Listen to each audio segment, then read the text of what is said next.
señorita. Porque me cayó bien a la carachas. ¿Dónde está el energúmeno ese del tal Sebastián Salazar, En señorita? este momento no se encuentra en la biblioteca. Tiene que estar porque estoy muy inconforme, señorita. No, señor, en este momento no se encuentra en la biblioteca. Si Bueno. desea, puede venir después. No, igual entramos aquí a ver qué es lo que, dónde es que trabaja este señor, qué es lo que hay acá, qué es lo que custodian en esta biblioteca. De cómo no va a estar, me va a tocar dejar una sugerencia, debe haber un buzón por algún lado. ¡Hala! Pues miremos la colección de películas que tiene La Naranja Mecánica. Stanley Kubrick, la película de desvergonzados y fetichistas, sinvergüenzas. Rápido y Furioso Reto Tokio, sinvergüenzas de los carros rápidos que entraron a gobernar el cine de entretenimiento como si no hubiera nada mejor que ver. El mundo no basta, por Dios. Otra película de James Bond. ¿Quién quiere ver a James Bond y los gritones de Queen? Por lo menos tienen La Última Tentación de Cristo, a la película para gente decente, a los que nos leímos la Biblia siquiera.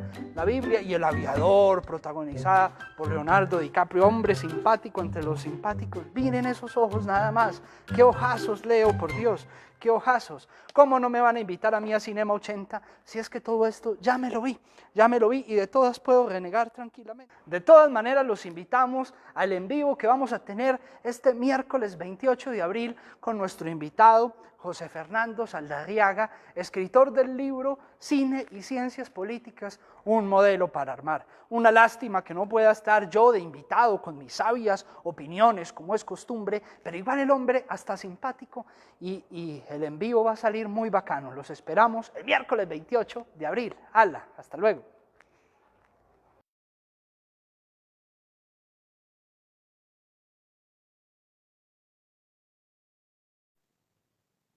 Buenas tardes, bienvenidos a esta transmisión en directo. Un saludo para todos los que se conectan con nosotros a esta hora en esta primera emisión de Cinema 80 Live Show.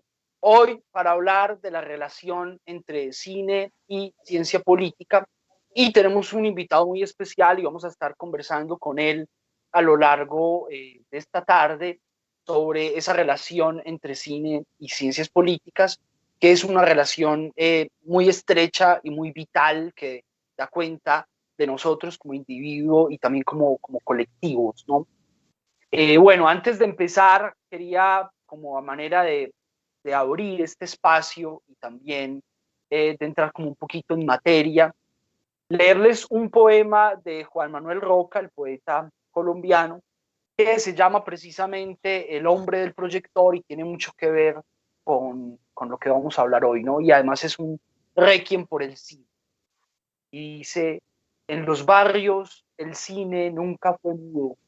En Corrillo, el hombre del proyector contaba películas de Chaplin, le daba sus gestos, una voz. Afirmaba que los soldados nunca vencieron a Jerónimo, que tras la función de matiné se levantaban los apaches heridos, se sacudían el polvo, montaban sus caballos de viento y se iban a galopar por la llanura en la función de vespertina. No así los blancos que caían flechados para siempre cuando quería meter su mano vengadora en el guión. El hombre del proyector juraba que al cerrar el telón, Billy the Kid seguía entrando y saliendo en los salones de Texas hasta hacerse un viejo bonachón y todos los alguaciles morían abatidos en un río de hiel. En la pequeña pantalla de la almohada, Ava Gardner entraba al mar de sus sueños, la más bella habitante de su piel. El hombre del proyector tuvo las manos de Orlac en su bolsillo, guardó en un desván el coche que rodó a sobresaltos los peldaños de una trágica Rusia. Afirmaba que el niño que iba en ese coche se hizo mayor y que pudo huir del escorbuto, de la peste y de Stalin. Hoy fuimos a su funeral, cerramos el cine de barrio y apagamos para siempre el proyector. Bueno, ese poema un poco de Roca que nos habla de esos momentos dorados del cine, muy bello, sobre ese niño, además del acorazado de Potemkin, que ahorita hablaremos como más a profundidad de eso. Les contaba que tenemos un invitado y se trata de José Fernando Saldarriaga, autor, entre otras cosas, de este libro que se llama Ciencia, Política y Cine, un modelo para armar, y bueno, vamos a conversar con él. José Fernando Saldarriaga es sociólogo y especialista en análisis político y del Estado de la Universidad Autónoma Latinoamericana, magíster en estudios políticos y doctor en filosofía de la Universidad Pontificia Bolivariana. Es profesor de sociología jurídica, cine y literatura en la Facultad de Derecho de la UNAULA, miembro del grupo de investigación Ratio Juris, categoría C de Conciencias, y ha publicado muchos artículos relacionados con el cine y la sociología en diversas revistas nacionales. José Fernando, bienvenido, un placer que estés acá con nosotros en este espacio. Bueno, a todos, muchas gracias por la invitación y un poco asombrado porque en realidad este libro lo escribí ya va a ser casi 10 años, 11 años, y nunca pensé que todavía lo tenían en la memoria, porque además pues no soy un hombre muy famoso en el sentido puede que sea un escritor, y prácticamente fue mi primer libro de cine que escribo, un sueño pues que tenía en la mente hacía muchos años, desde la juventud, y de verdad pues me alegra mucho, me quedé muy sorprendido con la invitación de que hablara de este libro, porque además pues ya publicó un segundo libro ya más cercano a la filosofía, pero en realidad muchas gracias por esta deferencia de invitarme a hablar de este proyecto, que es un proyecto de vida, es un proyecto que yo tengo en el corazón hace muchos años y que logré sacarlo adelante desde el proyecto, desde la maestría, mejor dicho. A ustedes, de verdad, muchas gracias, y a toda la afición, muchas gracias por estar acá y escuchar esta experiencia de ese vínculo de la ciencia política y el cine. Claro que sí, para eso estamos, para narrarnos. Muchas gracias. No, gracias a vos por estar acá.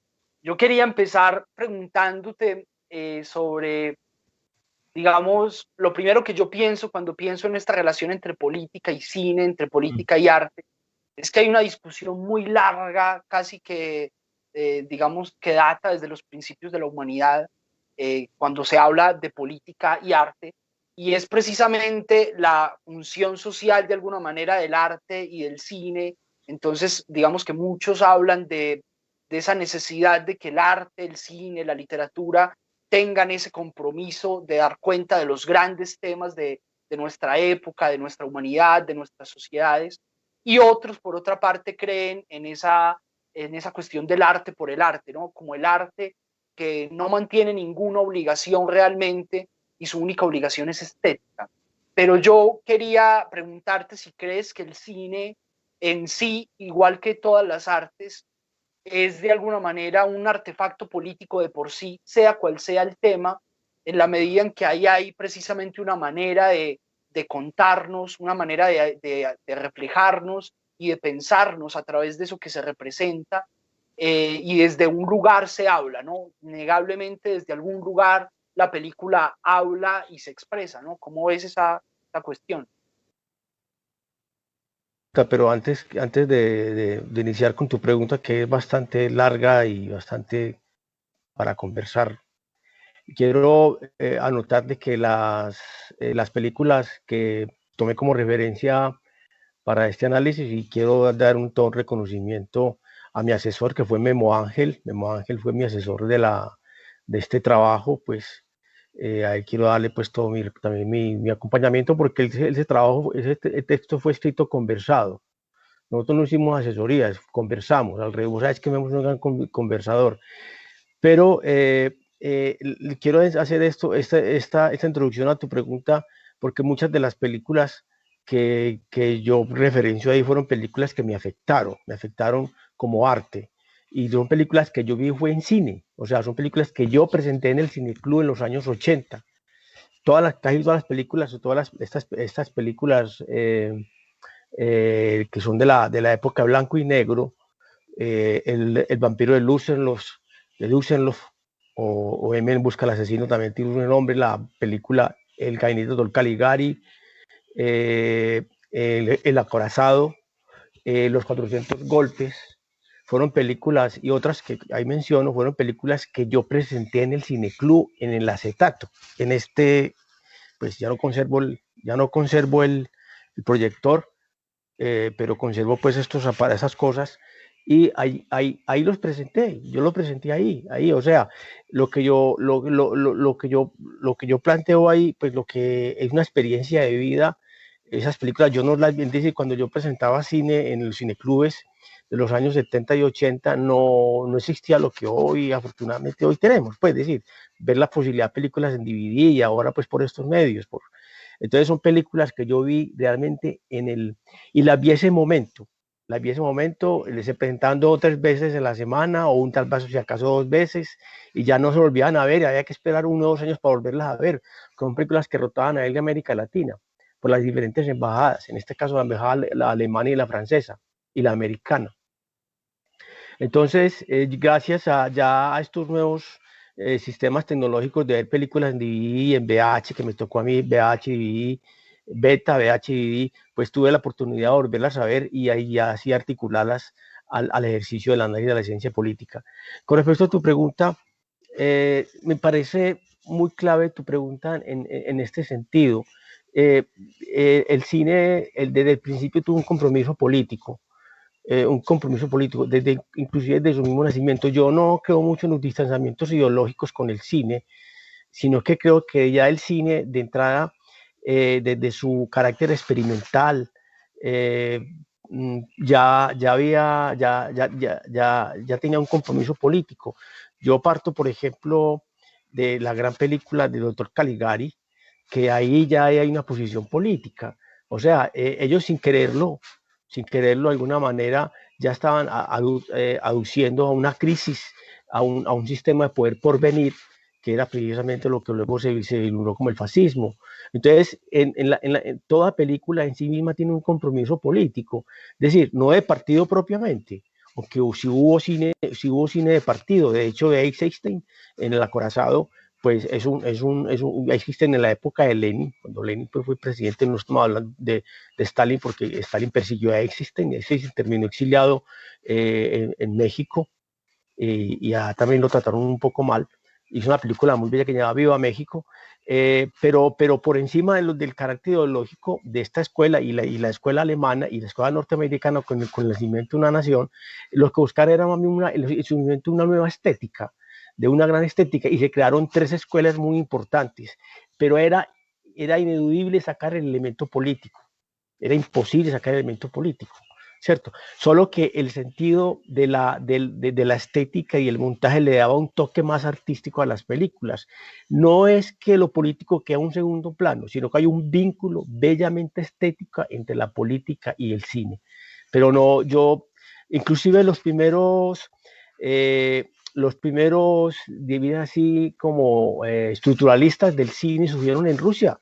Ellos empezaron a trabajar a la semiótica del cine en los primeros años 20, los rusos y los alemanes, sobre todo el expresionismo alemán, que yo presenté mucho cine expresionista en la época del acetato, cuando presentamos cine en Envigado, en el teatro, en la Casa de la Cultura. Era cine que llegaba por las embajadas, por el Instituto Goethe de Medellín. Presenté mucho cine expresionista, entre ellos 2 películas que están dentro de mi corazón, que es el asesino, la película M, En busca de un asesino, y que el título original era El asesino está dentro de nosotros, ¿cierto? Ese título asustó mucho al naciente fascismo en los años 30, y mismo asustó, y este director le tocó cambiar el título, porque hacía alusión a un fascismo cotidiano que se estaba viendo, que ya estaba permeando en las ciudades alemanas. Eh, pero de alguna manera, pues, ya había una puesta en escena política en su cine, y siempre ha sido así, siempre ha sido así, o sea, yo nunca pude entender, si inclusive el cine latinoamericano aún. Les comentaba ahorita fuera de cámara que acabo de descubrir una película de Fernando Birri con Eduardo Galeano, hablando de las memorias del fuego llevadas a imágenes. Claro que hay una posición política y es necesario. El cine se convierte de alguna manera en un elemento de emancipación, de emancipación, en una actitud, digámoslo así, de un acto de pensar. el cine es un acto de poner a pensar a la gente, sí, y al individuo, ¿cierto? Hay una caracterización de sujeto ahí político cuando el espectador se encuentra frente a una pantalla. Y otro elemento que quiero destacar de acuerdo a tu pregunta es que curiosamente hay muchas coincidencias teóricamente desde la sociología y la ciencia política que fueron coincidencias. ¿No? Por ejemplo, toda esa escuela de Frankfurt, de la revisión de la teoría crítica, que yo lo menciono ahí en la primera parte del libro, ¿cierto? Hay muchas coincidencias con las propuestas, por ejemplo, de Metrópolis, de Fritz Lang, ¿cierto? Y Tiempos Modernos de Charles Chaplin. Ahí hay una puesta en escena, digámoslo así, desde el punto de vista desde la teoría crítica. Obviamente, pues yo no puedo decir de que Fritz Lang y Chaplin eran de la teoría crítica, no lo eran, pues, no tienen por qué hacerlo porque eran dos caminos, pero que de alguna manera cada uno desde la sociología y de la escuela, teoría y de la ciencia política, la teoría crítica, de la revisión de todo el marxismo ortodoxo y toda esa crisis que generó después de la Primera Guerra Mundial, en el pensamiento europeo y por qué no también en el latinoamericano, pero casualmente encontramos muchas coincidencias frente a lo que al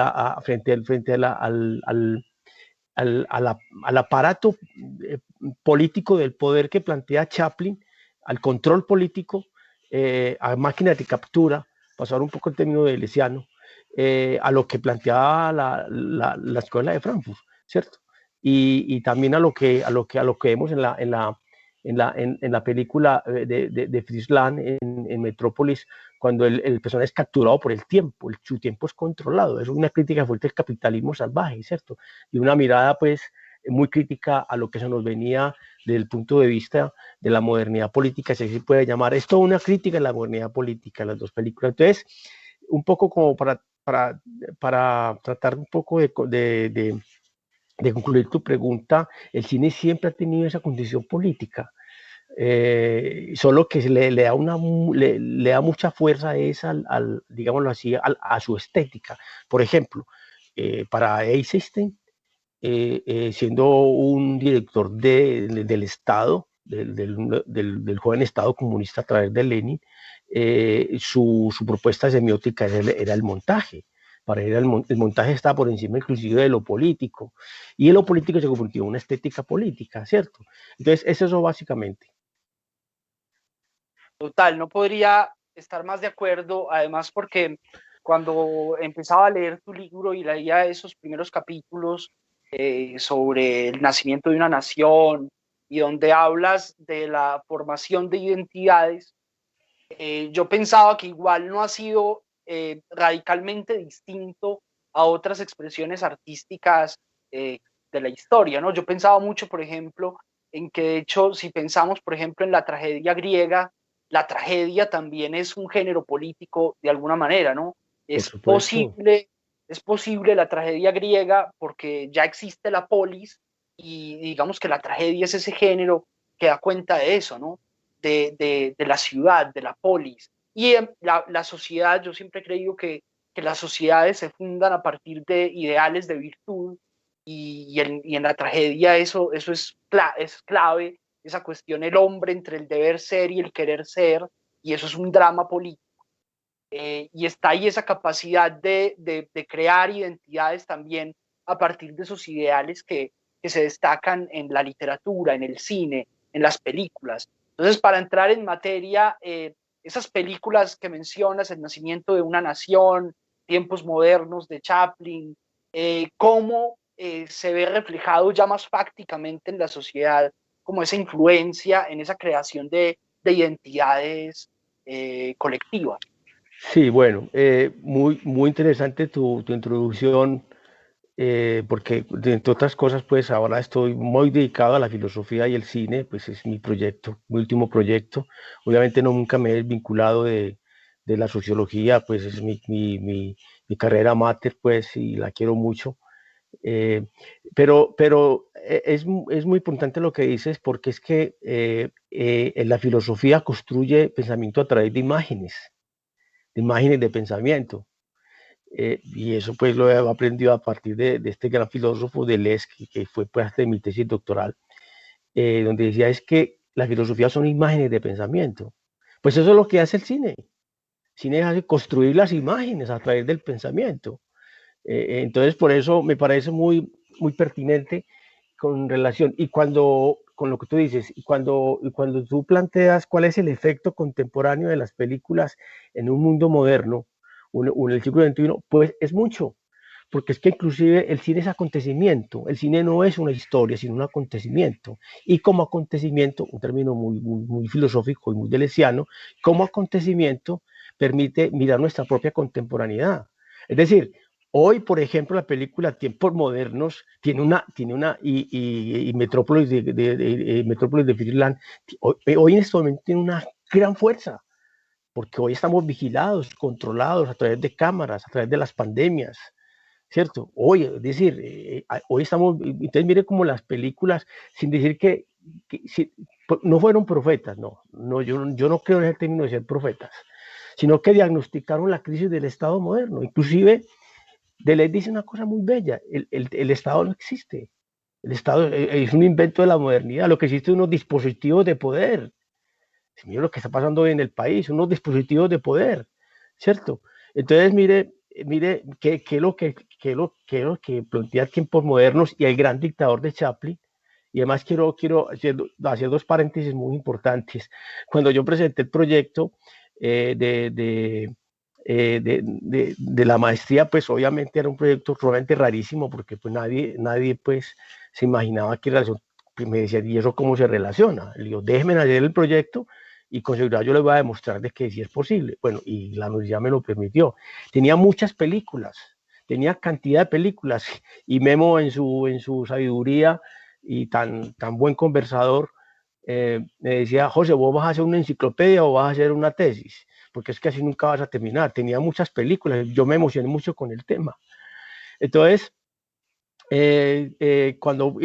eso fue que me tocó hacer mucha delimitación. Entonces, yo tenía muchas películas en listas, muchas películas que ya había visto en los teatros donde yo programaba. Entonces, de alguna manera, ahí cierro el paréntesis, el cine nos permite vernos, y es un acontecimiento porque exalta a mirar un poco lo que somos hoy. O sea, no es la nostalgia del cine, sino que uno ve, por ejemplo, Tiempos Modernos, Metrópolis de Finland, inclusive el vampiro de Düsseldorf, o tiene 3 títulos.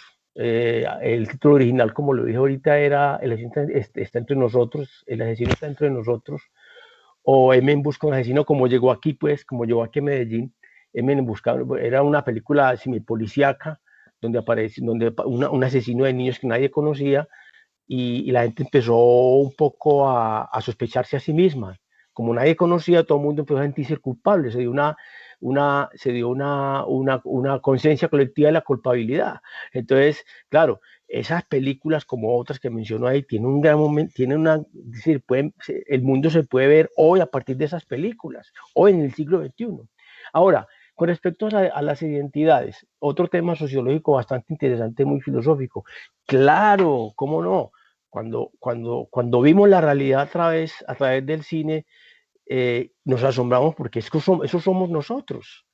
Eso somos nosotros. O sea, cuando el cine empezó a crear una identidad, el espejo, un espejo. Pero eso nos está pasando. Pero no sabíamos. Mire, eso nos está pasando, y eso no lo sabíamos. Mire, hoy el cine colombiano lo planteo en forma de hipótesis en un trabajo audiovisual que hice, que yo se lo mostré a Henry, donde yo planteaba de que el cine colombiano, sobre todo esos últimos 20 años, ha hecho un diagnóstico de la violencia del país, un diagnóstico grandísimo, ¿cierto? Y, por ejemplo, una cosa que me queda muy asombrado, una de las películas más vistas por los jóvenes, no muy cinéfilos, es Los Colores de la Montaña de Carlos César. Yo, que soy ahí profesor de ese curso, cuando al último hago un trabajo con ellos, siempre referencian esa película. O sea, la película lo representó a ellos. Dice, ¿cómo así eso está pasando? Yo no sabía eso, ¿cierto? Entonces, mire cómo el cine permite crear una identidad política de una realidad que de pronto vemos a diario, pero que nunca la vamos a percibir y que solo a través del cine la podemos percibir, ¿cierto? Eso es, yo creo que es una discusión demasiado larga, pero bueno, es es un gran ejercicio filosófico, el cine es un gran ejercicio filosófico, pues, Deleuze hace una bella diferencia, los filósofos producen conceptos y los cineastas producen imágenes, pero yo creo que es lo mismo, pues prácticamente es lo mismo. Totalmente. Igual ahí hay una, pues, digamos, como un montón de cuestiones que copulan, pero lo que dices yo creo que es clave y es esa misma función que también tenía, digamos, como la misma función social que cumplía la tragedia al poner ante los ojos de los espectadores esos dramas que todos vivimos y que a veces Claro. no nos detenemos o no somos conscientes de eso. Entonces, de alguna manera el cine nos cuenta algo de nosotros mismos y de nuestra sociedad que no sabíamos antes, aunque hubiese estado ahí siempre. Pero hay otra cosa y es ese paso como de las grandes historias y que también está en tu libro y que me parece muy bello, el paso de esas grandes historias también a las micro, ¿no? De lo macro a lo micro. Porque en estas películas como el nacimiento del Estado, el nacimiento de una nación, vemos que el Estado es protagónico, entonces es esa colectividad también protagónica y las tomas de esos grandes teatros, de tantos actores, también la implicación que tuvo eso en la historia del cine, como una película digamos, de esa factura y ese tamaño, donde todavía yo creo que le falta un poco, y también ahí quería hablar de algo, y es el cine como artefacto político, pero entonces ahí también hay un peligro y una responsabilidad en quienes lo hacen, y es que precisamente generan eso, generan pensamiento, generan, digamos, tienen un efecto en la colectividad, y en esa película de nacimiento de una nación todavía está ese drama que también lo apuntas de, digamos, de esa falta de ambigüedad, ¿no? Los buenos son muy buenos, los malos son muy malos, entonces ahí hay un material ideológico, eh, digamos, puesto ahí en escena, y cómo pasa digamos, el cine de eso, o cómo comulga, o qué le dice eso también al paso, por ejemplo, a películas ya del neorrealismo italiano, como El ladrón de bicicletas, donde ya no es ese estado, sino esa historia más pequeña, más íntima, digamos, más cotidiana de la gente después además de dos guerras mundiales ya, todo ese devastación, o sea, ya pasamos como del sueño y el nacimiento de esa nación a narrar también el desastre de lo que prometía, digamos, esa idea de progreso y modernidad. Sí, hay dos cosas importantes para destacar. Obviamente, el surgimiento del cine ya como ya un poco ya más maduro, estamos hablando de una época del cine un poco mucho más ya como arte, estuvo muy vinculado a la ilusión del Estado. Por un lado Eisenstein y por otro lado, digámoslo así, contrario, que es el lado del comunismo naciente soviético, Eisenstein y Bertov, en fin, toda esa escuela rusa que fue tan importante, que antes era una escuela lingüística, que ahora se convierte en una escuela lingüística y el cine. Entonces, porque inclusive se hacían producciones para enaltecer, para sacar la imagen del poder, para mirar esa imagen del poder. Esa parte ideológica era muy difícil en ese momento pues descartarla, porque eran películas que se hacían con dinero del Estado, en el caso de Eisenstein, y con el caso de Griffith eran con dineros de empresarios, y porque el cine se convirtió también en una empresa, entonces era muy difícil no hacerle alusión al fenómeno del Estado y del poder. Entonces, en esa primera parte, pero sin embargo yo insisto que lo más bello de todo esto era el surgimiento de una estética, porque surge una estética por encima de lo político. Con Griffith, Griffith es un hombre muy paradójico. Ya tuve, inclusive Vin League en su última película le da muy duro por el asunto de Ku Klux Klan. Él el hecho de utilizar, por ejemplo, actores pintados, blancos pintados de negro, y el hecho de hacer una alusión al Ku Klux Klan, eso le generó, y si le sigue generando muchas desconfianzas, inclusive como dijo, hay una película de Spike Lee, creo que fue la última, que lo critica muy fuerte, dejó una mala espina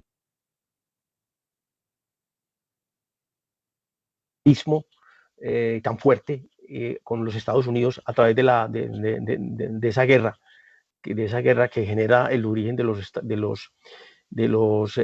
Estados Unidos. Pero sin embargo yo creo que eso no descalifica la propuesta estética y los grandes montajes. Y además fue la primera película donde más se usó dobles y ¿cómo se dice el término? Y cantidad de gente, muchos actores, un gran montaje, ¿cierto? Una película nuevamente larga, ¿no? Un gran montaje, que vende una nación. Pero el hecho, claro, es preocupante, era lo del momento, muy preocupante lo de Griffith, pues tan cerca a ese racismo tan fuerte como que todavía se siente en los Estados Unidos y en muchos países del mundo. Pero eso no desmerita su calidad estética, de ser una película que hizo ruptura. En el cine, y también lo digo en el texto, ocurre igual con la literatura y la filosofía, y es que hay momentos de ruptura. A partir del nacimiento de la nación, de la propuesta estética del nacimiento de la nación, por fuera del asunto nacionalista de Griffith, que lo tiene, porque tiene su carácter nacionalista y además su carácter también racista, hay que decirlo, pues a partir de ahí el cine es otra cosa. Y a partir de Eisenstein, por ejemplo, con el acorazado, o con Iván el Terrible, una gran obra, Iván el Terrible, ¿cierto? El cine es otra cosa. O sea, ahí hay unas rupturas. Con tiempos modernos, y La Quimera del Oro también, que ahí no la menciono, pero vale la pena, que es una de las mejores películas del mundo, todavía en el siglo XXI.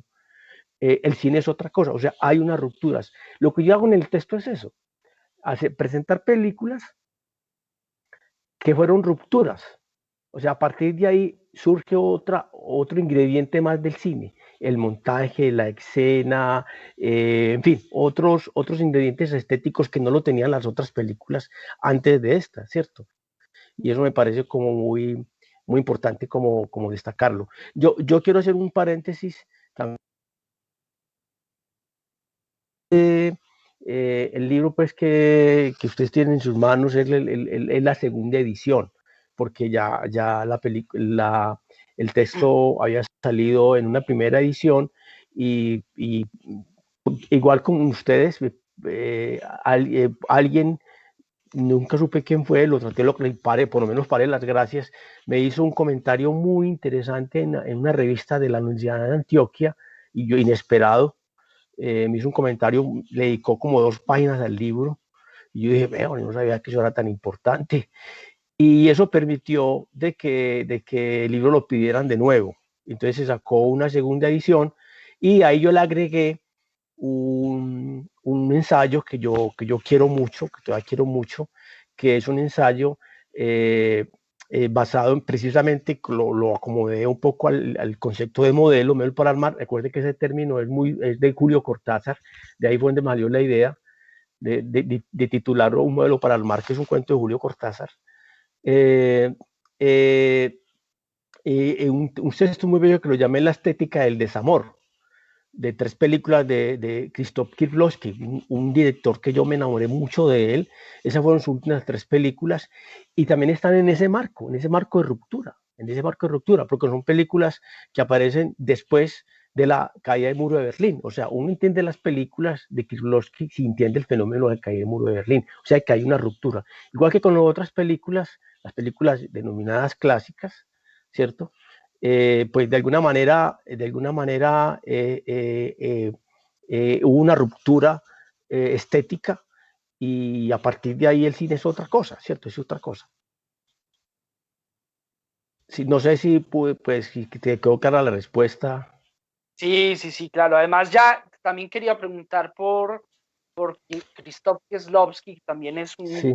director que a mí me gusta mucho, sobre todo porque lo conocí con el Decálogo y hubo un tiempo en que me obsesioné con ese Decálogo, que también yo creo que ahí hay unas cuestiones políticas tremendas, porque es precisamente también la revisión de esas virtudes que nos han fundado como sociedad, en este caso pues como los 10 mandamientos cristianos, y ahí hay también una cuestión política con ese deber ser, y también te quería preguntar precisamente por eso, que, o sea, que esas historias de amor y desamor, que además es muy brutal y es algo que solamente creo que en su estilo solo lo hizo Kieslowski, Sí, yo y es pienso ese lo dar mismo. cuenta, como de la parte por el todo a la larga, o sea, con una historia de amor y desamor, ir mostrando esa decaída de esos grandes valores, de esos grandes sueños, digamos, la derrota del comunismo de alguna manera con esa caída del muro de Berlín también, ¿no? Hay un concepto que vos manejaste ahorita que me parece muy bello, que se llama el asunto de las micropolíticas, la micropolítica. En la primera etapa del cine, y como se conoce, pues se manejan los elementos grandilocuentes, los grandes escenarios, el Estado, bueno, con lo que lo mencioné. Pero en esta película y en otras, eso no es importante. Importante es la vida, la vida afectiva, que, que, que, que, afecta, que es afectada por los grandes acontecimientos políticos. Es que la soledad que se siente, por ejemplo, en blanco, la soledad que se siente es impresionante. La soledad después del gran sueño de la modernidad, no cumplió su sueño, no cumplió como dicen los postmodernos, pues a mí esos proyectos que me gustan mucho, pero bueno, para hacer un marco diferencial entre lo moderno y lo postmoderno, eh, eh, eh, eh, afectó a la gente cuando no se cumplió los sueños, hay un desencanto, y la película plantea un desencanto que inmediatamente influye en las vidas afectivas, en el desamor y en el amor. Mire que la película de Kieslowski está en esas micropolíticas. Hay una imagen muy bella, creo que es azul, donde Juniel Binoche pasa caminando por un muro y raya sus dedos con dolor, y los raya para sentir el dolor, y yo creo que ahí hay una metáfora del muro de Berlín. Hay una metáfora del muro de Berlín ahí, entonces mire cómo ese efecto micropolítico, ese efecto, bueno, y ese azul es hermosa, porque además el compositor, pues, que nunca lo vimos, que es una caballísima en Krzysztof Kieslowski, nunca lo vimos, ¿cierto? Mire que el compositor nunca, ahí no actúa ningún compositor, lo vemos en fotos que muestra ahí en esa relación amorosa y ese también desamor, lo vemos en la película, pero nunca lo vemos, la gran sinfonía del mundo, ¿no? Y que luego se la encuentra por allá sonando en un señor de la calle con una flauta. Eso es una cosa bellísima, o sea, eso es una micropolítica, la vida cotidiana, los afectos. Por eso me parece que una bella película. Y luego aparece Blanco con un buen sentido del humor. Yo no sabía que los polacos tenían tan buen sentido del humor, ese trama tan hermoso en ese melodrama. Y luego aparece Rojo, que es la película más referenciada. Yo creo que las tres películas, sin ninguna distinción, todas son muy interesantes. Entonces, la diferencia de los otros modelos, pues por decir algo, y es que aquí hablan de una micropolítica, de la vida cotidiana, de lo que habló Bauman en su momento, de amor líquido, de las relaciones cotidianas que tienen todo un marco político, por supuesto, claro que sí. La relación, siempre cuando hay una relación con el otro, hay una relación política, ¿cierto? Entonces, me parece que ahí, yo ese ensayo lo quiero mucho porque además lo escribí en un momento de mi vida un poquito difícil y la escritura a mí me ayudó mucho a, digámoslo así, a hacer esa catarsis. Este libro es producto es un libro catártico, porque yo lo tenía pensado, yo tenía mucho cine en la cabeza desde que presenté cine en el Cineclub, lo tenía mucho yo necesitaba sacarme esos fantasmas de la cabeza, y de la única manera de sacar esos fantasmas de la cabeza era escribiendo un libro. Y así fue que escribí también el segundo libro sobre hacia la cartografía de los rostros, que es un diálogo entre Gilles Deleuze y Bergman, el director sueco. Me decían unos amigos: usted va a hacer una locura, hermano, pues ¿cómo lo va a mezclar los dos? Lo voy a hacer, lo voy a hacer. Yo necesito salir de ese, de ese problema. Yo necesito, y también fue en la época, surgió en la época en la época, ya en los 90, en un seminario que hice yo con uno de los maestros de los críticos de cine más importantes del país, que nos formó a muchos de nosotros, a muchos de mi generación, nos formó Luis Alberto Álvarez, el Gordo Álvarez. Hizo un ciclo de Bergman, de películas que yo lo cuento ahí, en el texto del libro. Si me permiten, pues no es que lo estoy vendiendo ni nada, sino que lo quiero referenciar. Disculpen. Este es el libro, que también, y digo esto porque también como el libro de ciencia política, pues surge de mi experiencia. No era un yo probablemente de académico. Es que tengo que hacer una tesis y de maestría, entonces no sé en qué la voy a hacer, no, yo hice el trabajo porque era parte de mi experiencia vivida, ¿cierto? Entonces, lo mismo que con el texto de cine y ciencia política, este texto fue producto de un seminario de 1990, 91, unos años antes de que Luis Alberto, pues, desafortunadamente muriera por del corazón. Y a mí se me quedó dando vueltas en la cabeza el concepto del rostro, el rostro en Bergman. Y apenas ahorita, hace 3 años o hace 8 años que empecé el doctorado, empecé un poco a trabajar ya eso, a hacer esa catarsis. Y de tal forma que tanto el libro de ciencia política y cine y este último texto, que pues que algún día, si me invitan, pues claro, tenemos la oportunidad de hablar sobre él, pues es producto también de mi experiencia y de sacar esos fantasmas que me dejaron las películas en la cabeza. Oh, yo creo que eso que dices, hombre José, es clave, por muchas razones. Aquí hay, digamos, en este texto, el otro no he tenido la oportunidad de leerlo, pero sería muy interesante poder leerlo y después, claro, hacer otro en vivo para conversar sobre eso. Hay un ejercicio aquí hermenéutico muy importante también de desentrañar esos símbolos y esos signos que componen las películas, esas sombras, que hablas también en ese expresionismo alemán, que dan cuenta también de esa crisis, de esa humanidad siempre en crisis. Y yo creo que no hay otra manera de hacer una hermenéutica sincera que cuando las cosas cuando nos afectan realmente, cuando tienen que ver con nosotros y eso que escribimos, digamos, tiene que ver con nuestra vida y le da un sentido a eso, pues es que estas cosas tienen sentido, ¿no? No para, Claro. no para simplemente aspirar a un título. Y eso yo creo que es muy valioso. Y precisamente te quería preguntar por esa cuestión del neorrealismo italiano, que aquí aparece como una fenomenología también de esa vida cotidiana.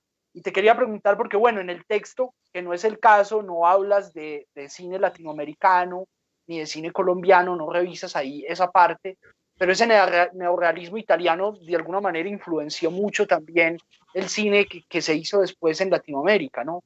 E Sí, incluso tal vez también Chaplin, ¿no? Que lo han comparado mucho con Cantinflas.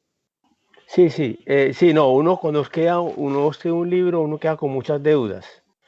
Entre ellas, no hablar de cine colombiano, pero esas deudas las he estado saneando con ese último trabajo que he estado haciendo, eh, eh, pues desde mis clases. Ya tengo un canal con un amigo sobre mis ejercicios de audiovisuales. Ahí estoy haciendo uno sobre Almodóvar. Pero bueno, para no salirme de tu pregunta, a ver, a mí me parece que con el cine italiano hay un papel. El cine italiano es muy rico, es una gran escuela. Ahorita no la mencioné, pero es una gran escuela. Ya el año pasado, sorpresivamente, me publicaron un artículo sobre Pasolini, La Pasión según Pasolini, de una película que casi nadie ha hablado, que es La Pasión según San Mateo. que para mí es toda una obra maestra. De Pasolini se habla mucho de Salón, pero esa película sí, y todo lo que generó, pues después hablaremos sobre eso algún día, porque en realidad es un tema muy rico. Pero cuando yo me refiero a la categoría fenomenológica, que es por darle un título un poco sociológico también a la película y a las películas del neorrealismo italiano, me refería un poco a esa ruptura que permite la película de Vittorio De Sica y Umberto D. también, Umberto D., la película de Vittorio De Sica, porque el cine sale a la calle. El cine con el realismo italiano se cansan de los grandes escenarios y de esa grandilocuencia, de esa racionalidad en que entra el cine, al cálculo, a la precisión, un poco a lo que Godard siempre ha estado en contra. Godard ha sido un hombre totalmente experimental en el cine y todavía lo es. Ya en sus últimos años, Godard tiene muchos años, y rompe mucho con esa racionalidad esquemática que a veces se mete en estas artes. Entonces lo que hace el neorrealismo italiano es sacar las cámaras a la calle y a mostrar la realidad tal cual, como es. Ahí no menciono la de Rossellini, pues hay una de Rossellini que menciono, pero la Alemania Año Cero, por ejemplo, que es una película muy bella. Las primeras imágenes de esa película son clandestinas. Si ustedes ven la primera imagen de Alemania Año Cero, de la película de Rossellini, la filmación es hecha desde un carro. Hay un paneo, hay un movimiento de cámara muy bello, parece un trailing, y resulta que es la cámara filmada desde un carro. O sea, esa película se hicieron casi clandestinas. Entonces, ahí hay una actitud muy valiente de estos dos representantes del realismo italiano, que fue una primera escuela, luego aparece pues obviamente Fellini que da un paso más allá del realismo, este otro Antonioni que debate un poco en el realismo italiano, lo debate, o sea, lo reconoce pero también lo debate, con la película basada pues precisamente en un cuento de Julio Cortázar, Las babas del diablo, que es una cosa bellísima también. Él dice, no, cuando yo pongo una cámara sobre mi ojo, ya deja de ser realismo, ya hay una interpretación, eso no es realismo, eso es otra cosa. Entonces ahí hay un debate de escuela muy interesante, pues como te digo, uno queda con muchas deudas. Con el cine, con respecto al cine colombiano, por eso yo le decía un poco, para acuñar un poco el término, que puede ser ambiguo, puede ser preciso, de un cine fenomenológico, ¿cierto? Pero con respecto al cine colombiano y latinoamericano, por supuesto, hay mucha herencia. El origen del cine colombiano tiene que ver con la política y la crisis del país. En los años, en 1900, en los primeros años, en 2000, en el 1913, 1914, cuando está todo ese apogeo del surgimiento del cine en América Latina, con ese eco de Europa, de los hermanos Lumière, aparecen los hermanos Domenico. Y los hermanos Domenico hacen una película en Colombia que se llama, a ver, en este momento se me olvida el nombre, pero es la reconstrucción del asesinato de Rafael Uribe, ¿cierto? Los hermanos Domenico hacen todas unas gestiones para que los verdaderos asesinos de Rafael Uribe actúen en la película y lo logran, y la película se hace, y cuando se hace la película genera un problema político. La película sabemos que existió, es porque hay reportes de prensa de la historia, pero la película desapareció. Es decir, hay dos hipótesis. La primera es que los directores, por evitar un problema político, la quemaron. La otra fue que la desaparecieron. O sea que en el contexto latinoamericano, Colombia no es ajeno también al origen del cine, en el contexto de la formación del Estado, y el origen del cine en el concepto del conflicto político, como también ocurrió en Argentina, como también ocurrió en México, como ocurrió también en Chile, como ocurrió también en Brasil, o sea, donde el cine está muy vinculado a esa formación política y a esa crítica contra los estados autoritarios. Entonces me parece que hay ahí, sí, entonces lo que quiero decir es que de alguna manera el neorrealismo no era, es decir, no fue un invento del cine italiano, o por lo menos de los directores de finales de los años 40 o principios de los años 50. Ya había una especie de neorrealismo italiano implícito en el cine italiano con los hermanos Domenico, que fueron los fundadores de los que tenemos el cine en Colombia, ¿cierto? Lo mismo que con Víctor, cuando Víctor hace Rodrigo D., que es una película es otra película de ruptura, obviamente, es una película de ruptura. Cuando Víctor hace esa película en los años 80, todos nos asustamos. Nadie sabía qué estaba pasando en las comunas hasta que vimos la película Rodrigo D. con actores naturales. ¿Cierto? Y eso es una de las grandes virtudes de esa película. Además, trabaja con actores naturales. Son escuelas.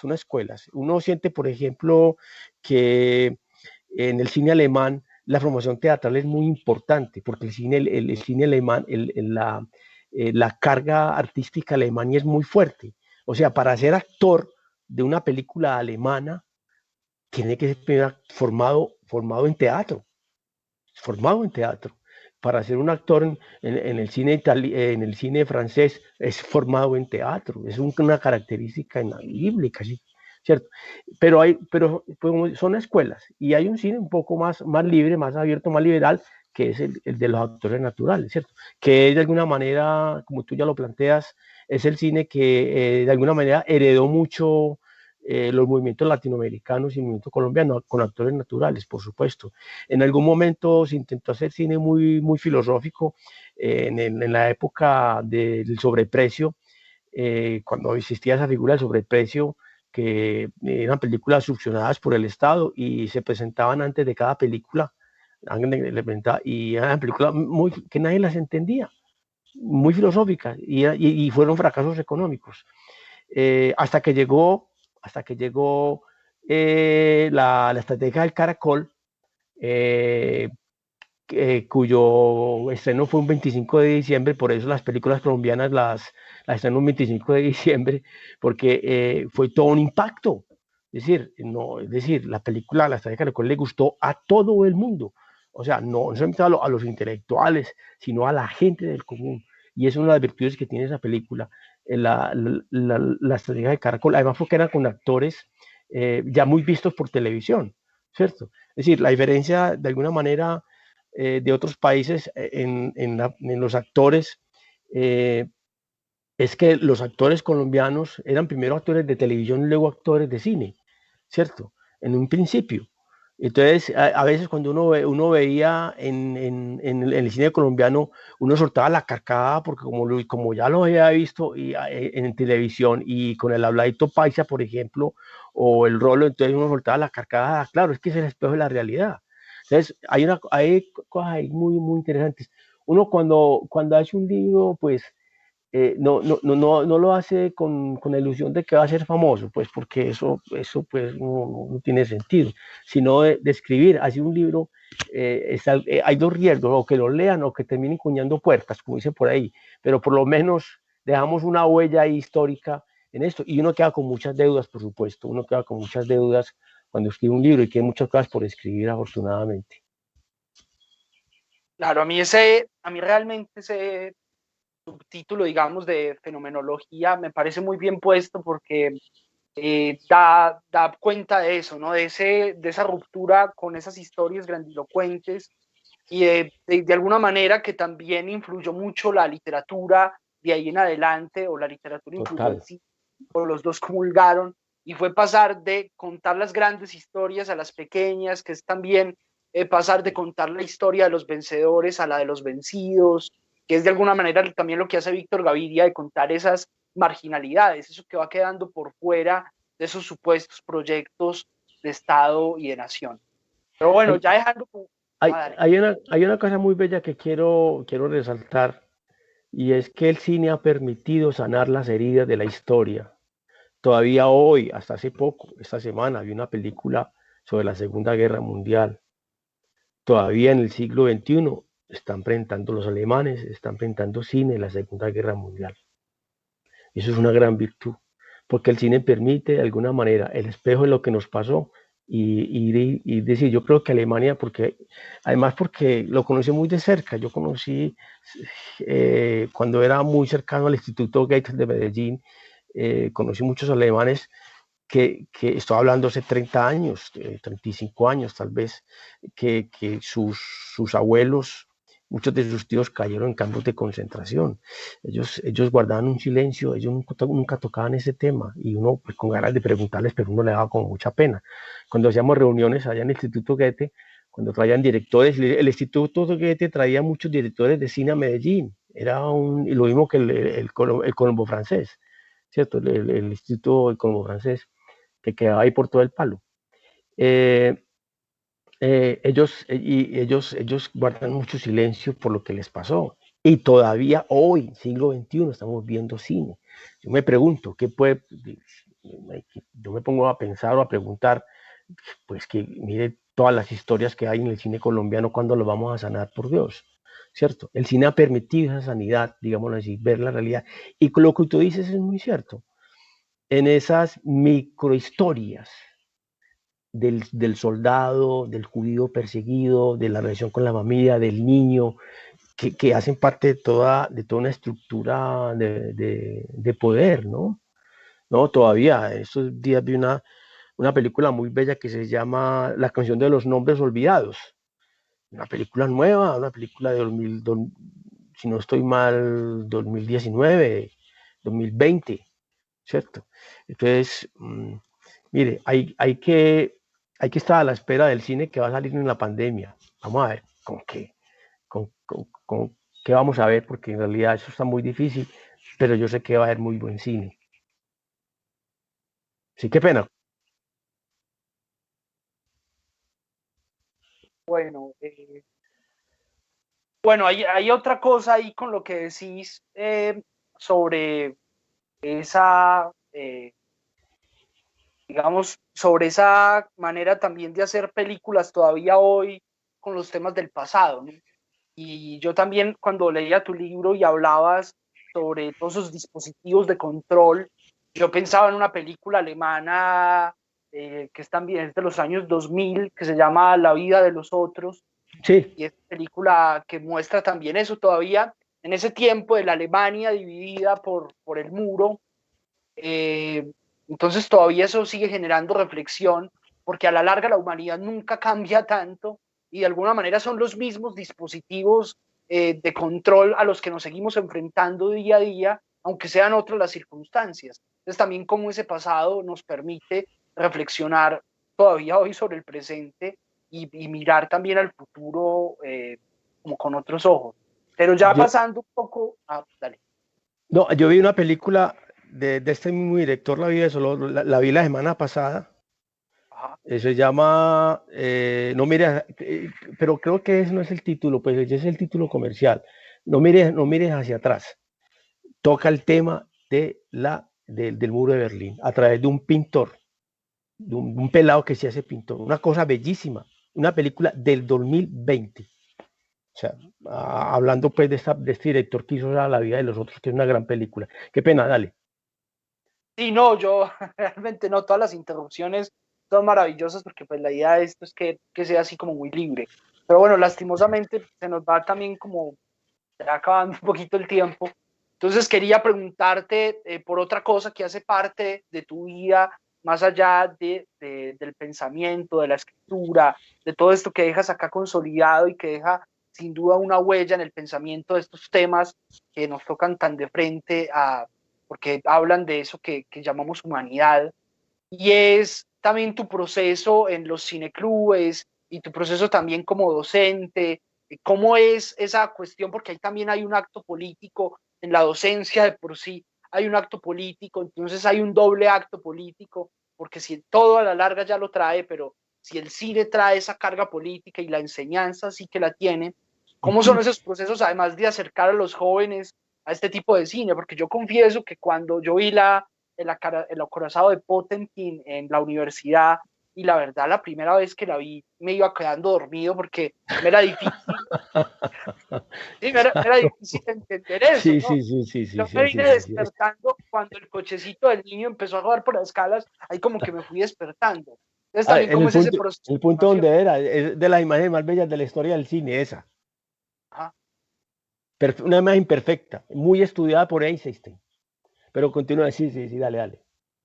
No, la pregunta es esa, cómo acercar a los jóvenes y también toda esa carga política que hay ahí en los cineclubes, en la enseñanza, porque no es acercarse al cine como un artefacto, digamos, indefenso, que es solamente, es meramente entretenimiento, sino como a partir de ese entretenimiento también hablamos de una cantidad de cosas. Entonces, ¿cómo es ver eso a partir de ese otro lado, del cineclub y de la docencia? Eh, para producir cosas, uno se tiene que volver muy obsesivo. Claro que no, pues no enfermizo, sino obsesivo. Y, y para mí la primera escuela que tuve en mi vida, en mi juventud, desde los 14 años aproximadamente, fue estar en un cineclub. Cuando me invitaron a ser parte de un cineclub, porque era el único espectador que iba a las películas. ¿De acuerdo? El único que iba a las películas era yo. Yo vi muchas películas que no entendía nada, pero yo iba a ver las películas. Y hasta que un amigo me dijo, usted que viene a las películas, el único espectador que viene a las películas, como el cuento de Andrés Caicedo, que se queda solo viendo una película y cuando mira por lo era el vampiro, era un vampiro. Ese cuento tan bello de Andrés Caicedo. Eh, Me metí al cineclub y yo me sentí muy orgulloso de ser parte de un cineclub. Yo no veía eso, pues como yo veía eso como era para intelectuales porque me tocó escuchar muchas discusiones fuertes. Eso fue mi primera escuela y ya luego lentamente fue incluyendo ese ejercicio cinematográfico en la academia como estudiante y luego como profesor. Y donde iba montaba un cineclub, donde me invitaban montaba un cineclub. Era obsesivo, y cuando tenía el proyector de cine, andaba con el proyector de cine para arriba y para abajo, presentando las películas que yo conseguía por intermedio de las embajadas, ¿cierto? Entonces, eso fue una obsesión que yo tuve y que luego la fui convirtiendo en, en ejercicio académico, que esos dos libros y otros libros que he hecho pues en compilación y otros textos que he escrito en algunas revistas latinoamericanas, han sido parte como esa experiencia. Pero luego lo fui vinculando al ejercicio de las clases. Nunca perdí el ejercicio de las clases, lo fui vinculando como proyecto académico. Y donde montaba un cineclub y bueno, y ya monté el cineclub en la Universidad Autónoma, en la Facultad de Derecho, ya llevo ya como 15 años o un poquitico más con el cineclub, donde he vinculado el ejercicio académico de mis clases con las películas. Y eso me ha permitido crear, digámoslo así, una pedagogía para los estudiantes durante muchos años. Y luego creamos la Facultad de Derecho, creamos Cine, Literatura y Derecho, que fue un proyecto que yo monté en una crisis que tuvo la facultad, donde montaban las selectivas, y yo dije, aquí voy yo, me les tiré así en, en, en paracaídas, y les dije, bueno, no, yo quiero que montemos una asignatura, una lectiva que sea cine y literatura, porque tiene que ser derecho. Y yo, no, es que es una facultad de derecho, que cómo vamos a quitarle. Bueno, no discutamos más, cine, derecho y literatura, no hay ningún problema. Y lo montamos y ha sido una experiencia muy bonita. Yo creo que, yo creo que hoy los estudiantes, los jóvenes, son muy receptivos al cine y al cine clásico. Lo que pasa es que hay que saberlo, tú tienes toda la razón. Yo ese semestre logré presentar dos películas que para mí son muy difíciles para los estudiantes. Sin embargo, las midieron muy bien, que es El Proceso, la película basada en el texto de Kafka, de Orson Welles, que es un gran director de cine, y tengo deuda con él también ahí, y El Gran Dictador de Chaplin, y me quedé asombrado. Los estudiantes hicieron un análisis, unos pelados y un análisis de esas películas impresionante. Ahora estoy revisando los trabajos, ¿cierto? Y no, porque si yo, lo mismo, lo que tú dices es cierto, si yo les introduzco la película, se las presento sin ninguna seducción, a los estudiantes, el proceso, se me duermen los estudiantes. Incluso algunos me dijeron, no, profe, y cuando yo vi eso blanco y negro, yo dije, no, qué pereza, eso como tan lento. No, uno los va conquistando y han salido cosas muy interesantes, muy interesantes. Es un proceso pedagógico. Y hay otra cosa importante, uno cree que está solo. Yo pensaba que estaba solo en esta pelea inclusive institucional. Resulta que no. Me encontré con unos amigos de América Latina que tienen también el cuento del cine, la literatura y el derecho. Y se fundó una red iberoamericana de cine y derecho. Y el año pasado hicimos un gran congreso virtual. Fue una cosa de toda una semana, pesadísima. Y la presencia fue en cantidad. O sea, hoy se ve más cine que inclusive que antes. Y hay mucha más apertura. Uno pensaría que no. Ahora, yo digo una cosa. El joven que ahora piensa ser, y ahí sí soy muy, digamos así, un poco muy ortodoxo, pero yo digo que el joven que vaya a hacer cine hoy tiene que ver mucho cine, que vaya a hacer un formato de audiovisual, tiene que ver mucho cine, porque el cine es nuestro padre, así como él lo es la fotografía con el cine. Es decir, aquel joven y lo he dicho en algunas conferencias para algunas facultades de comunicación, que somos enamorados de las imágenes. Es que la imagen es un concepto, no es coger una cámara y filmar lo que nos dé la gana. No, ahí tenemos una gran escuela, que es las escuelas de lo que tanto he hablado en el texto, de lo que tanto hemos hablado hoy en el cine.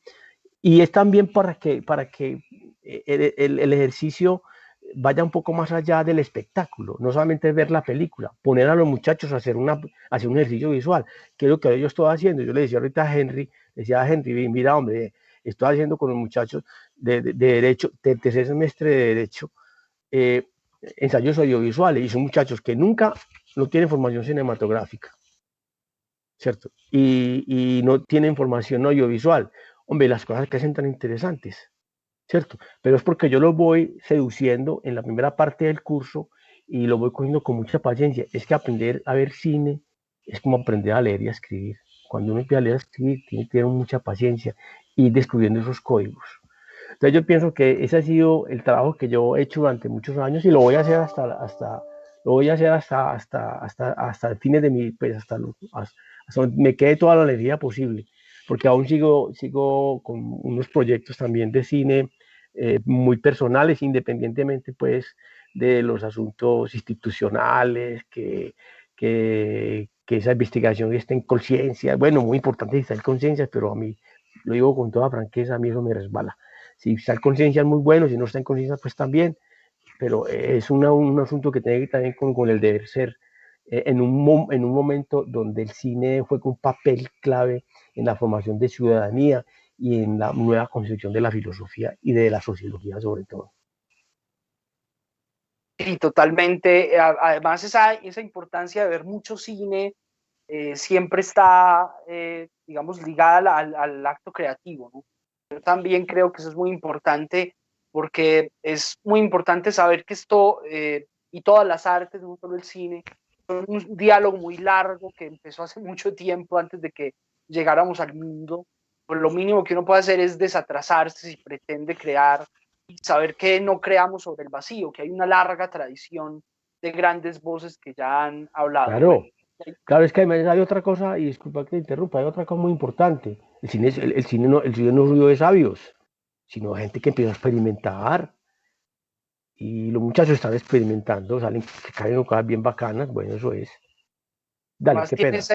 ese carácter como de arte total, de mezclar tantas artes que en algún momento también ocupó la ópera, el teatro, que de alguna manera bebe de Total, todo. Es que literatura, danza, cine, fotografía, música, todo está ahí. Bueno, por acá total. tenemos algunas preguntas.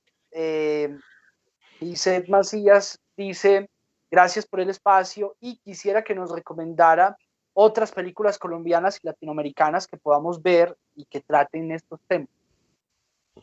Bueno, hay una película que hoy descubrí de Fernando Birri, una película de 1999 que es basada en este momento se me olvida el nombre, es basada en las memorias del fuego de Eduardo Galeano, muy, muy bonito, hace una bella compilación documental de América Latina, de la otra historia que no conocemos, de la alteridad de América Latina, de la no la historia oficial.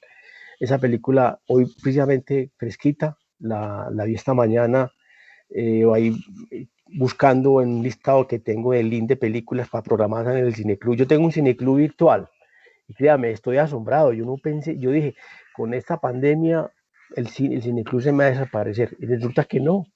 He estado encontrando cositas en esos links libres en YouTube y como yo le hago una presentación, la universidad me hace un decorado lo más de bonito, me ayuda mucho con la publicidad. Hasta amigos me han llamado que hacía años no veía, hombre, ¿cómo es que está probando un cineclub? Bueno,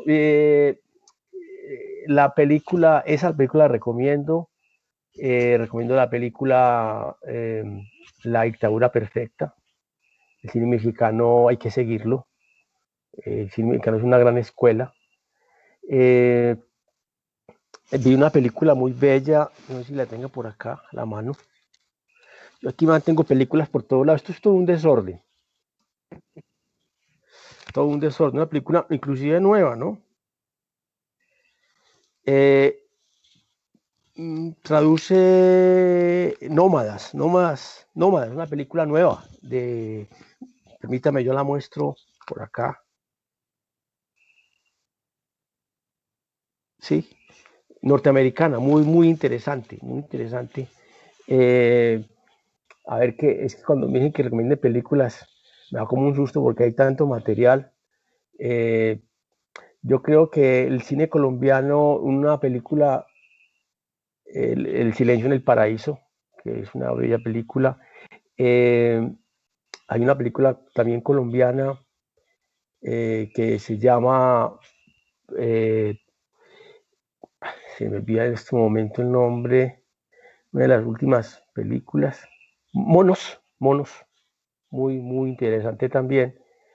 Eh, y una película que desafortunadamente no, no dio el impacto que esperaba, y eso hay que decirlo, es la segunda película de Carlos César, de Los Colores, eso que llaman amor. La película no tuvo tanto impacto comercial y fuerte como la ópera prima de Carlos, que fue Los Colores, pero yo creo que es una película muy bella, muy urbana, porque no es una película que toca la violencia así o la violencia tan directa o por no violencia, que a veces en el cine colombiano se exagera mucho con eso. Y bueno, y lo que hace es desgastar un poco también es una película de una sensibilidad espectacular, de 3 historias de Medellín, entre ellas una niña que es prepago, y volvemos un poco a lo que hablamos al principio de la charla, esas micropolíticas, de esas vidas cotidianas donde se siente la ausencia del Estado, la ausencia del otro, la ausencia de la misma sociedad en los problemas políticos, en los problemas sociales. Eh, es una película bellísima, bellísima, muy linda. No porque Carlos sea mi amigo, pues obviamente no. Y la película no fue, pues hubo muy buenos comentarios de buenos críticos, pero es que me asombra mucho eso, es porque precisamente el cine europeo está volviendo al cine lento, a la lentitud, a la lentitud otra vez. He visto un poco de cine europeo y yo dije, esas películas comercialmente son un fracaso, o menos para nosotros, pues, ¿cierto? Pero estamos volviendo a ese cine lento, al cine pensado, al silencio. Vi una película de un director turco, de una trilogía que llama, entre ellas vi Miel, Huevo y Miel, no sé si la conoces, vi Miel y vi Huevo, y Huevo no aparece por ninguna parte. Y es que el tema no es el huevo, el tema es la historia, el acontecimiento, de una lentitud de esas sociedades campesinas turcas que viven a lentitud. Entonces uno sí se queda asombrado que a veces el cine colombiano nos acostumbró a ver disculpen el término, la pornoviolencia, y no nos enseñó a ver otro tipo de cine donde es muy importante la lentitud, el pensar a la imagen.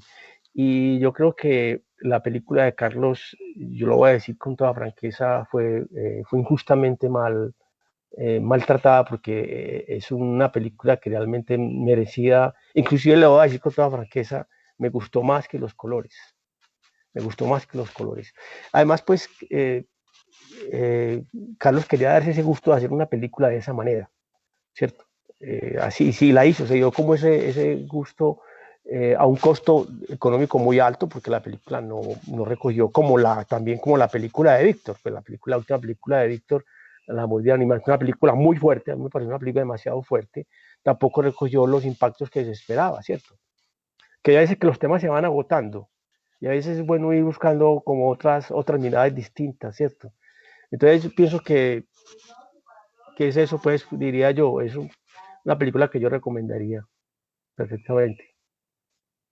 Hombre, antes de ir cerrando, yo también he visto eso, de hecho hace poco, esa lentitud en el cine, hace poco vi también una película que se llama It Must Be Heaven, ¿no? Como puede ser El Paraíso de Suleiman, y una película muy lenta también, donde lleva como esa cuestión del clown también a la pantalla, incluso por ahí hay un cameo de Gael García bien bacano.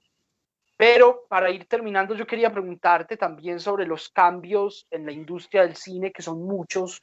Eh, Ahora con estas plataformas de streaming que gobiernan un poco la producción de cine, eh, digamos, ¿cómo ves esa relación? ¿No? Porque ya, y en tiempos como estos, donde las salas están cerradas, donde las cosas son más complejas, pues ya digamos que el cine, y ya lo hemos visto, ¿no? Martin Scorsese, por ejemplo, era uno de los que más se oponía a ese tipo a las plataformas de streaming como Netflix, Amazon, pero pues ya terminó grabando con ellos, y una película como El Irlandés, que dura 3 horas, y con todo lo que tiene, muy probablemente Hollywood no se lo hubiera grabado, ¿no? ¿Cómo ves como ese tránsito y esa toma del poder de este tipo de plataformas?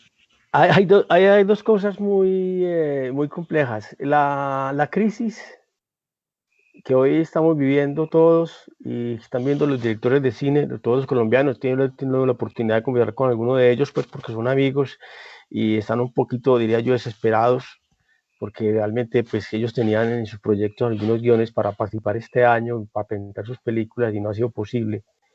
Ha sido muy dura. Entonces, esta crisis yo le decía, hermano, nos va a tocar reinventarnos, no caer en la desgracia ni en la angustia, sino reinventarnos. Y digo que esta crisis nos ha puesto a pensar muchas cosas, entre ellos eso, tenemos que reinventarlos, hay que hacer cine de alguna manera, no sé cómo, pero hay que hacerlo, ¿no? Así como los primeros hicieron sus películas sin saber cómo las iban a hacer, y las hicieron y salieron adelante. Y esta crisis también nos invitó a sacarnos del esquema dogmático del mercado. Es un hecho, el cine tiene que generar ganancias, no podemos negar eso. Eso no le puede quitar el valor estético. Lo que hace Dago a mí no me gusta realmente. Pues yo sé que es un hombre pues muy importante, es un gran productor, y él hace cine de esa manera como muy comercial, donde se ve la estupidez colombiana, perdóneme, pero así es. Pero él lo hace simplemente para recoger un dinero y poder producir otras cosas mejores, ¿cierto? Eso creo que lo hizo también el cine mexicano en su momento. Pero eso tampoco hay que caer en eso. Las películas deben producir, estamos en un mercado competitivo, y sobre todo pues en un capitalismo tan tardío como el nuestro y tan agresivo al mismo tiempo, ya lo sabemos por todo lo que nos ha pasado, ¿cierto? Es distinto, en Europa es distinto, no que eso le comparado, pero claro, pues en Europa es distinto, es decir, la escuela europea pesa, uno ve un cine alemán, he visto un cine alemán del 2020 y uno siente la escuela alemana, uno la siente ahí, esa historia del expresionismo alemán, uno siente toda esa historia en sus pesos, en el peso, en el peso histórico. Entonces yo creo que les ha tocado a muchos directores, como tú mencionas, Scorsese en este caso y otros, le ha tocado decir, no, sí, nos va a tocar meternos en esas empresas para poder sobrevivir, porque es que sí, nos va a tocar, o sea, hacer el juego del capitalismo, pero eso no está mal, eso también es necesario, también está mal. Entonces también hay que pensar un poco en eso, ¿cierto? Sin caer pues en la pornoviolencia, sin caer pues en la venta de las imágenes agresivas, que a veces yo sé que Tarantino es de muchos de sus afectos. A mí Tarantino no es que me guste mucho tampoco, pero bueno, pues es un gran director y tampoco inventó nada nuevo. Ya lo que Tarantino ha hecho, de alguna forma Godard también lo había hecho, ¿cierto? En su momento, en los años 60 y 70. Pero a veces se vuelve muy pesado, pero a veces también se convierten en un mercado, ¿cierto?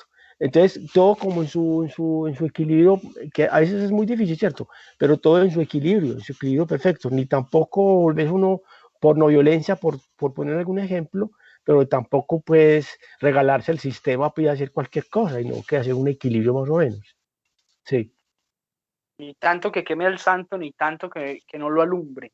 Exacto. Ahí está la inteligencia estética de los productores y los directores. Claro. Sí, sí, sí. Bueno, lastimosamente el tiempo siempre es como un enemigo de alguna manera para nosotros, seres terrenales. Entonces nos quedamos cortos, hombre José, para hablar Oh, de muchas tantos gracias, temas. hombre. Ojalá podamos tener como otros encuentros para seguir hablando de tantas cosas que cubren el cine, la vida, el arte y que nos afectan y nos siguen afectando. Entonces yo quería agradecerte, invitar a la gente a que se acerque y consuma mucho cine, a que se atreva a conocer y a explorar esos caminos. Si tiene la posibilidad de leer este libro, La ciencia política y el cine, un modelo para armar, es muy interesante porque digamos que se puede leer en desorden, entonces eso facilita también mucho las cosas y es ese placer también como de rumiar las páginas y de no seguir ningún orden establecido. Ojalá pronto podamos hablar de tu otro libro, La Si me cartografía. permite, yo lo voy a mostrar acá porque también no se ve. ¿Sí lo están viendo? Eso. Sí, es un texto, gracias, muy amable. Es un texto editado por la Bolivariana y por la Autónoma sobre mi experiencia, sobre la relación de cine, los rostros a través del cine con Berman y Gilles Deleuze. Maravilloso. Muchas gracias, José, por estar con nosotros, por compartir este rato. Y a todos los que estuvieron con nosotros, los invitamos a seguir nuestras redes sociales, @pb San Antonio de Prado, para estar pendiente de toda esta programación cultural que tenemos volcada, digamos, a la virtualidad en estos tiempos tan complejos, pero también recordar que las bibliotecas están abiertas, que un libro, una película, que todas estas cosas de alguna manera nos salvan la vida o nos dan motivos también para ver las cosas y sospechar de las cosas de otra manera, para ver cosas a veces. Sí, Henry me había dicho que de pronto, pues antes del encierro, este nuevo encierro, querían venir aquí a hacerme la entrevista. Yo había comprado unos libros de este último para regalárselos, pero bueno, llegará el momento en que se los pueda enviar o no sé cómo, yo se los quería regalar precisamente para la biblioteca y también para ustedes. Este último libro pues, de mi tesis doctoral, pues que es parte de mi tesis doctoral, ahí tengo en deuda con ustedes para que lo, Ah, no, para ahí que lo nos lean. queda pendiente la ida a la finca igual. Claro, a tomar un Hacemos- titico por acá, muy bueno. Bueno, muchas gracias, hombre José, por este rato y gracias a todos los que A estuvieron con ustedes nosotros. muchas gracias por la invitación, hombre, a todo el equipo de trabajo, a tus amigos, a Henry, muchas gracias por la invitación. Y bueno, hasta pronto y a la orden siempre. Muchas gracias, hombre. Bueno, a todos ya saben, síganos en Facebook para que estén pendientes de nuestra programación y hasta un próximo encuentro de Cinema 80 Live Show. Hasta la próxima.